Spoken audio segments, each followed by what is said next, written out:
Pengertian iman. Secara bahasa, iman berarti membenarkan atau disebut dengan tasdik. Sementara menurut istilah adalah mengucapkan dengan lisan, membenarkan dalam hati dan mengamalkan dalam perbuatannya. Bukti beriman dibagi menjadi 4, yaitu memenuhi janji, mensyukuri nikmat, memelihara lisan, dan menutup aib orang lain. Memenuhi janji. Dalam ajaran Islam, memenuhi janji adalah tanda integritas dan kejujuran. Allah Subhanahu wa Ta'ala berfirman dalam Al-Quran, "Wahai orang-orang yang beriman, penuhilah akad-akad atau bisa disebut dengan perjanjian." Quran Surah Al-Ma'idah ayat 1. Memenuhi janji mencerminkan ketulusan dan kepatuhan terhadap komitmen yang merupakan ciri orang beriman. Firman Allah, Quran Surah Al-Isra ayat 34, artinya, dan penuhilah janji, karena janji itu pasti diminta pertanggungjawabannya. Mensyukuri nikmat. Mensyukuri nikmat adalah bentuk pengakuan terhadap karunia Allah. Allah Subhanahu wa Ta'ala berfirman, "Dan ingatlah ketika Tuhanmu memaklumkan, sesungguhnya jika kamu bersyukur, tetapi jika kamu mengingkari nikmatku, sesungguhnya azabku sangat pedih." Quran Surat Ibrahim ayat 7.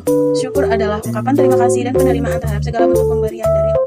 Allah Subhanahu wa Ta'ala juga berfirman, Quran Surah Luqman ayat 12, "Dan sesungguhnya telah kami berikan hikmah kepada Luqman, yaitu bersyukurlah kepada Allah, dan barang siapa bersyukur kepada Allah, maka sesungguhnya dia bersyukur untuk dirinya sendiri, dan barang siapa tidak bersyukur atau kufur, maka sesungguhnya Allah Maha Kaya, Maha Terpuji."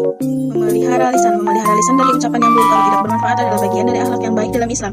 Nabi Muhammad SAW bersabda, "Barang siapa yang beriman kepada Allah dan hari akhir, maka hendaklah ia berkata yang baik atau diam." Hadis riwayat Bukhari dan Muslim. Menjaga lisan menunjukkan kedewasaan dan kesadaran akan dampak kata-kata. Petunjuk menjaga lisan. 1. Menjauhi kebiasaan berkata bohong dan tidak bermanfaat, dan jangan pula berbicara yang berlebihan.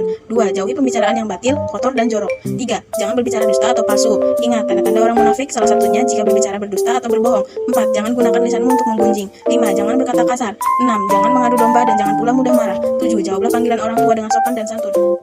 Menutup aib orang lain. Menutup aib orang lain merupakan sikap yang penuh belas kasih dan hormat terhadap privasi seseorang. Nabi Muhammad SAW bersabda, "Barang siapa menutup aib orang muslim, maka Allah akan menutupi aibnya di dunia dan akhirat."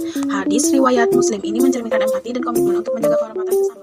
Macam-macam aib. Aib dibagi menjadi 2, yaitu 1. Aib zahir, yaitu aib yang nampak dan dapat diketahui secara lahir jika diperhatikan betul, misalnya cacat pada barang-barang perdagangan, contohnya buah-buahan yang busuk atau beler yang kelihatan cacatnya.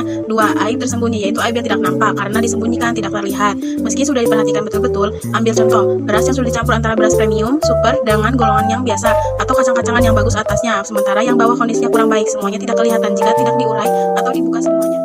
Jadi pendapat saya, kesimpulan dari materi di atas yang merupakan memenuhi janji, mensyukuri nikmat, memelihara lisan, dan menutup aib orang lain adalah memiliki rasa takut kepada Allah Subhanahu wa Ta'ala, khusus saat melaksanakan sholat dan bersedekah sebagian hartanya secara sukarela.